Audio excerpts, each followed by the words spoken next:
यो जैन धर्मोस्तु मंगलम सर्वमंगल्यमांगल्यम सर्वकल्याणकारकम प्रधानं सर्वधर्मानां जैनम जयतु शासनम। तीन भुवन में सार वीतराग विज्ञानता शिव स्वरूप शिवकार नमः त्रियोग समारिके। मंगलाचरण से आपको पता चल ही गया होगा कि आज हमारा स्वाध्याय किस विषय पर होने वाला है। तो आज हमारा स्वाध्याय पंडित दौलतराम जी कृत छड़ाला ग्रंथ इस पर होने वाला है। ये छड़ाला एक अनुपम कृति है, क्योंकि इसमें पंडित दौलतराम जी ने घाघर में सागर भरने का प्रयास किया है और इसको छोटा समय सार भी कहती है, क्योंकि समय सार जैसी विषय वस्तु भी इसमें कई है। इस छड़ाला ग्रंथ को दिगंबर जैन समाज में बहुत सम्मान प्राप्त है। जैन समाज में ऐसा कोई शायद ही व्यक्ति होगा जो इस ग्रंथ को समझता होगा और स्वाध्याय नहीं किया होगा। और दिगंबर जैन समाज का एकता के प्रति यह ग्रंथ, एकता के प्रति ग्रंथ भी कह सकते हैं, एकता ग्रंथ। छड़ाला जैसी अमर कृति के रचयिता पंडित दौलतराम जी का जन्म विसंवत 1855 या 56 के आसपास सासनी जिला हाथरस में हुआ था। उनके पिताजी का नाम टोडरमल जी था। उनका बजाजी का व्यवसाय चुना और अलीगढ़ में ही बस गए। उनका विवाह अलीगढ़ निवासी चिंतामणि जी बजाज उनकी सुपुत्री के साथ हो गया। उनका विवाह अलीगढ़ की निवासी चिंतामणि जी बजाज की सुपुत्र के साथ हो गया। आपके दो पुत्र थे, जिसमें टीकाराम जी थे और टीकाराम जी भी एक विद्वान ही थे। दौलतराम जी के दो प्रमुख रचनाएं उपलब्ध है, एक तो छड़ाला और दूसरी दौलत विलास। दौलत विलास में 150 वहाँ तक भक्ति उसमें लिखी है और भक्ति में भी उन्होंने बहुत अच्छे से घाघर में सागर भरने का ही प्रयास किया है। इस दौलतराम जी के छड़ाला के पहले दो छड़ाला लिखी गई थी, एक तो बुद्धचंद जी की और एक थी ध्यानत राय जी की।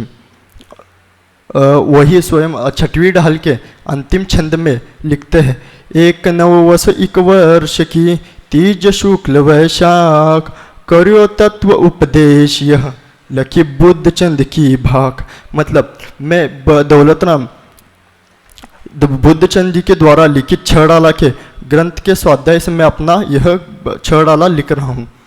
प्रस्तुत रचना का नाम छड़ाला है, मतलब इसमें 6 अध्याय है। 6 अध्याय मतलब आप चैप्टर भी समझ सकते हैं इसको। और ढाल माने जैसे युद्ध में शत्रुओं से बचाने के लिए, अपना रक्षण करने के लिए जिस प्रकार ढाल यूज़ की जाती है, उसी प्रकार संसार के विषय भोगों से बचाने के लिए हमें यह छड़ाला ग्रंथ एक ढाल के समान है। इस कृति की विशेषता देख सकते हैं कि इसके पहले भी 2 छड़ाला लिखी गई थी, लेकिन वह इतनी प्रचलित नहीं हुई जितनी ये दौलतराम जी की छड़ाला हुई। सभी को यही लगता है कि छड़ाला एक ही है और वह दौलतराम जी की है। इसका कारण है कि इसकी विषय वस्तु इसमें कहानी बताई है, जो अब प्रत्येक जीव और अपनी कहानी है। इसमें इसकी कहानी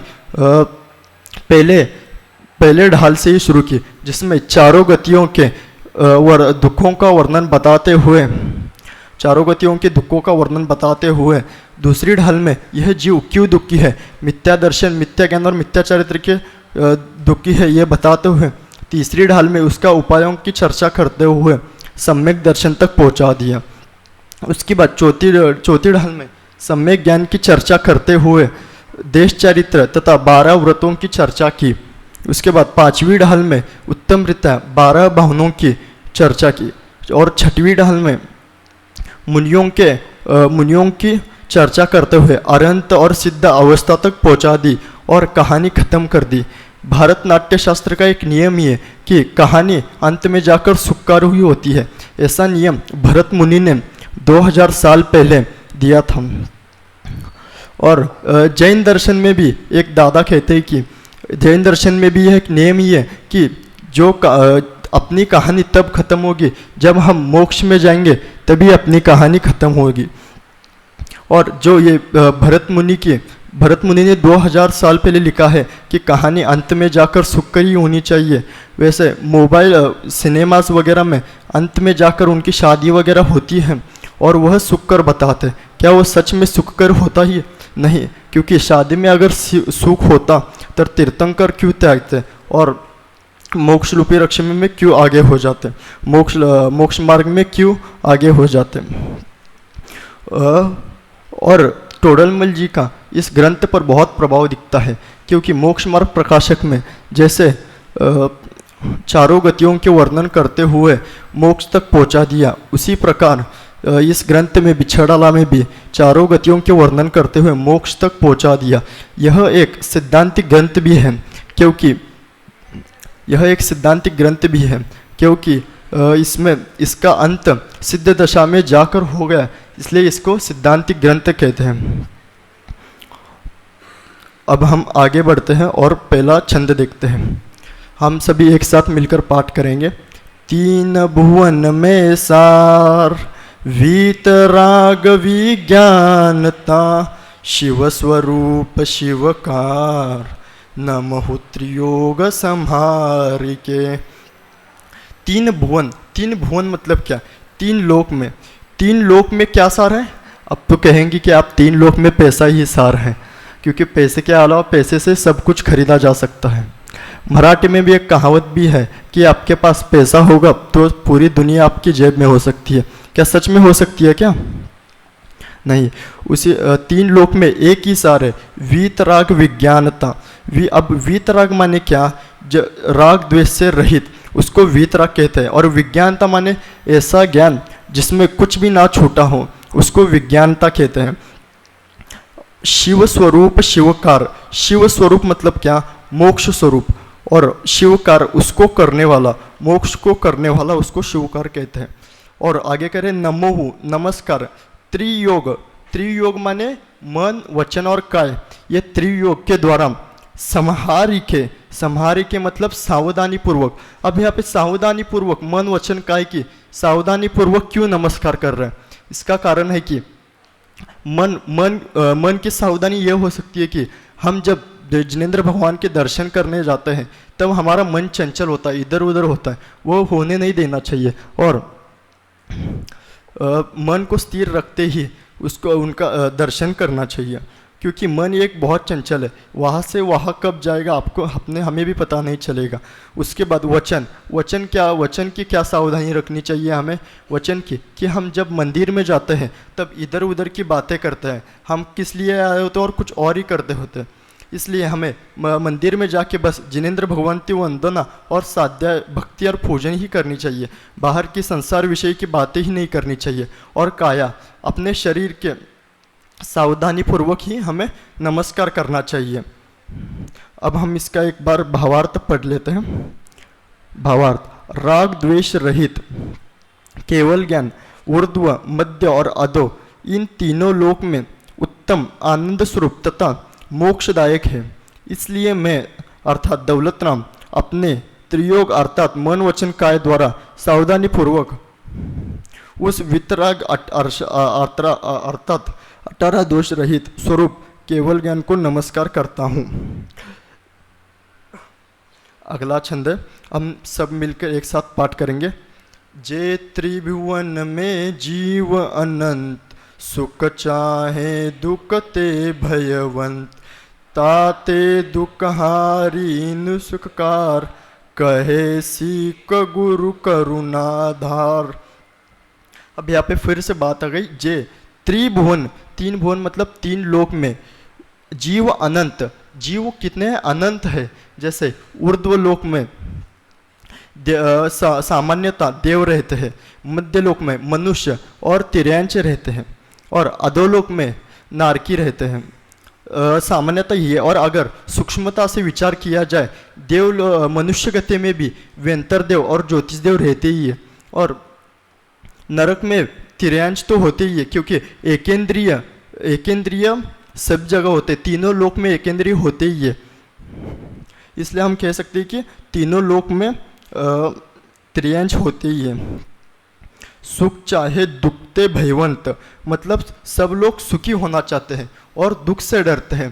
तभी ये पंडित जी जब बता रहे थे कि सुख चाहते हैं चाहे दुख से डरते हैं, तब एक भव्य वहाँ से उठकर बोलता है कि पंडित जी साहब, आप कैसे कह सकते हो कि यह सब दुख से डरते हैं और सुख चाहते हैं। हम तब वह पंडित जी कहते हैं कि आप बताओ कि कौन दुखी नहीं है इस संसार में, इस संसार में कौन सुखी है। तो वो भव्य फिर से पूछता है, भाई साहब आपके पास प्रमाण क्या है इसका कि आप कहते हैं कि यहाँ पे सब दुखी ही है।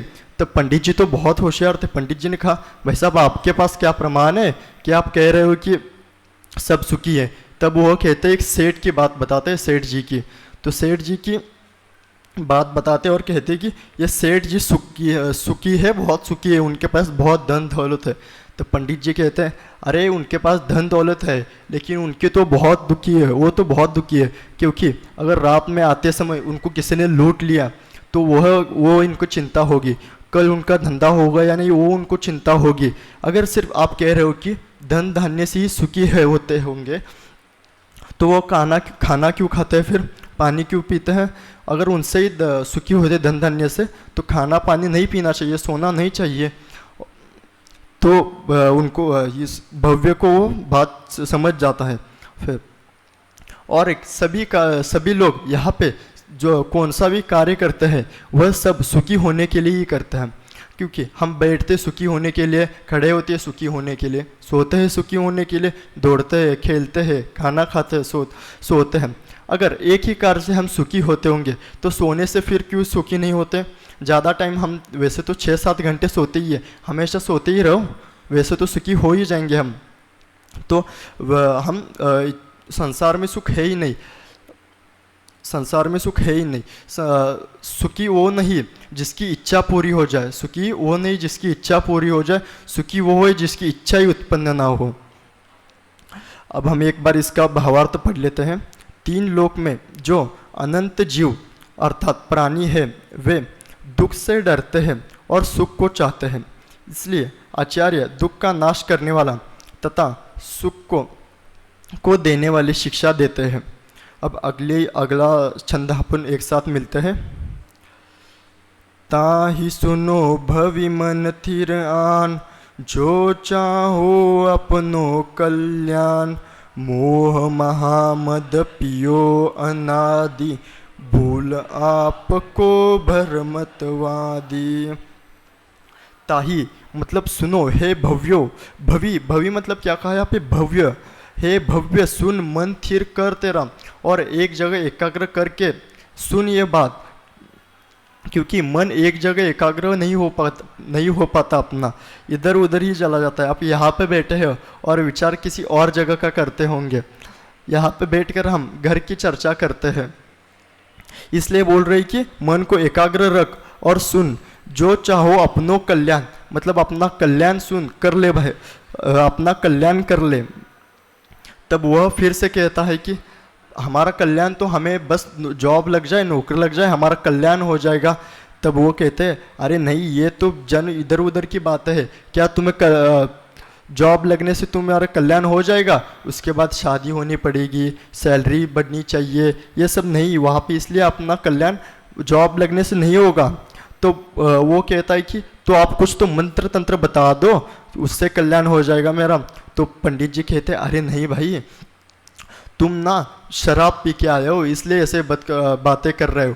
तब वह कहता है, कौन मैं, पंडित जी आप कैसी बातें कर रहे हो, मैं तो शराब को कभी छूता भी नहीं, और मंदिर में आके मैं शराब पीऊँगा, नहीं हो सकता ये। तब वो कहते हैं कि तुमने मोह की शराब, मोह महामद पिया, इसलिए मोह रूपी शराब पी है। तब वह कहता है कि पंडित जी मोह रूपी शराब मतलब क्या। तब वह समझाते हैं उसको कि अनादि से तू मोह रूपी शराब पीता आ रहा है, और मोह रूपी शराब पीता आ रहा है और अपने आप को भूल रहा है। मोह रूपी शराब मतलब क्या? मोह की शराब पीकर अनादि से हम इसी संसार में भटक रहे हैं और अपनी आत्मा को भूल चुके हैं। जैसे शराबी व्यक्ति अपना नाम भूल जाता है, अपना पता भूल जाए, अपना घर भूल जाता है, कहीं भी रास्ते में ही सो जाता है, उसी प्रकार यह जीव मोह रूपी महामद पीकर अपने आप को भूल गया है, अपने आप को भूल गया है। भूल आपको भ्रमतवादी, भूल आपको मतलब अपने आप को भूल गया। और शराबी जैसे शराब पीने के बाद इधर उधर करता रहता है, डोलता रहता है, उसी प्रकार यह जीव भी मोह रूपी महामद पीकर कभी धन में सुख मानता है, कभी घर में परिवारजनों में, कभी खेल कर सुखी होता है, कभी पैसा कमाकर सुखी होता है।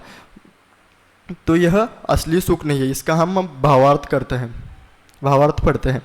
हे भद्र प्राणियों, यदि अपना हित चाहते हो तो अपने मन को स्थिर करके यह शिक्षा सुनो। जिस प्रकार कोई शराबी मनुष्य तेज शराब पीकर नशे में चकचूर होकर इधर उधर डगमगाकर गिरता है, उसी प्रकार यह जीव अनादिकाल से मोह में फंसाकर अपनी आत्मा के स्वरूप को भूलकर चारों गतियों में जन्म मरण धारण करके भटक रहा है। अब हम अगला छंद पढ़ते हैं सब लोग एक साथ मिलके। तास भ्रमण की है बहु कथा, पे कुछ कहूँ मुनियता, काल अनंत निगोद मंजार, वित्यंदु केंद्रीय तनधार। अब तास भ्रमण की है बहु कथा, मतलब उस संसार में भटकने की कथा सुनो। तब वह भव्य जीव बोलता है, अरे पंडित जी आप क्या बता रहे हो? आप तो हमारे कल्याण का मार्ग बताने वाले थे और ये बीच में से कहानी कौन सी स्टार्ट कर दी? तब पंडित जी कहते हैं, अरे ये कहानी नहीं है, ये तुम्हारी कहानी है। अनादिकाल से तुम तिरंज गति से अब मनुष्य गति में आए हो। बहुत टाइम से तुम ऐसे ही अनादिकाल से तुम संसार में ही घूम रहे हो, यही तुम्हारी कहानी है। और तुम्हारी कहानी मोक्ष दशा में जाकर ही अंत होगी उसका।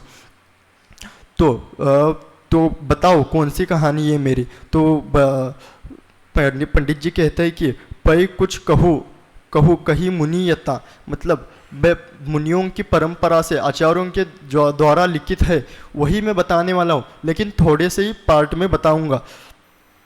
काल अनंत निगोद मंजार, काल अनंत निगोद मंजार मतलब काल अनंत काल से निगोद में ही मंजार मतलब निगोद में ही रह रहा है तू। निगोद में ही कितनी साल से तुम यहीं पे हो, निगोद में ही रह रहे हो। और वित्यन एकेंद्रिय तनधार, वित्यन व्यतीत एकेंद्रिय जीव के कहू, वित्येंद्रिय एकेंद्रिय तनधार मतलब शरीर धारण करके, मतलब इसको निगोद में ही कितनी अनंत काल से तुम निगोद में ही वहाँ पे रह रहे हो। इसका हम भावार्थ पढ़ते हैं।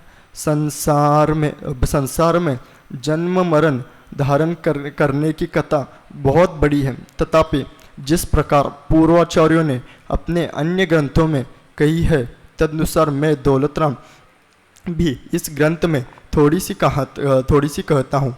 इस जीव ने नरक से भी निकृष्ट निगोद में एकेंद्रीय जीव के शरीर धारण किए, अर्थात साधारण वनस्पति काय में उत्पन्न होकर वहाँ अनंत काल व्यतीत किए हैं। अगला छंद पढ़ते हैं। एक श्वास में 8-10 बार, जन्म्यो मर्यो भर्यो दुख भार, निक्सी भूमि जल पावक भयो, पवन प्रत्येक वनस्पति थयो। अब यहाँ पे कह रहे हैं कि एक श्वास में, मतलब जब हम एक श्वास लेते हैं तब 18 बार जन्म मरण लेते हैं। तब वो भव्य पूछता है, तो हम वहाँ पे रहते हैं या नहीं सिर्फ जन्म मरण करते हैं? तो पंडित जी कहते हैं, अरे जितना टाइम बचा है ना उतने में ही तुम रहते हो, मतलब कितने दुख उठाए तुम देख सकते हो। निक्सी भूमि जल पावक भयो, मतलब निकल कर पृथ्वी का ही, वहाँ से निकल कर पृथ्वी का ही, जल का ही और अग्नि का ही जीव हुआ था, वायु का ही और प्रत्येक वनस्पति में जाकर तूने ठहरा, और तब जाके उसके बाद हमें यह मनुष्य बहु मिला है। इसके लिए हम एक कहानी से समझ सकते हैं कि एक घना जंगल था, बहुत बड़ा जंगल था, और उस जंगल में कोई नहीं जाता था। वहाँ पे एक बीच में पत्थर पड़ा था, और एक शरारती बच्चा वहाँ पे जाकर उस पत्थर को उठाकर ऊपर फेंक देता है, और जितना टाइम वो हवा में पत्थर होता है उतना टाइम हमारा यह मनुष्य भव है। और अगर हमने आत्म साधना कर ली और ऊपर आत्म साधना कर ली मनुष्य भव में, तभी हम ऊपर जाएंगे, वरना फिर से हम निगोद में ही जाएंगे। इसका हम भावार्थ पढ़ता हूँ। निगोद अर्थात साधारण वनस्पति में इस जीव ने एक श्वास मात्र अर्थात जितने समय में 18 बार जन्म और मरण करके भयंकर दुख सहन किए हैं, और वहाँ से निकलकर पृथ्वी का ही, जल का ही, अग्नि का ही, वायु का ही तथा प्रत्येक वनस्पति का एक जीव के रूप में उत्पन्न हुआ है। और हमें भी यह मनुष्य भव मिला है, और ये बता नहीं सकते मनुष्य भव 18 बार मिलता है, और ये हमारा 18वां मनुष्य है या पहला है पता नहीं। तो हम भी आत्म ध्यान करके मोक्ष को जल्दी से जल्द प्राप्त हो, इसी मंगल भावना के साथ। जय जिनेंद्र।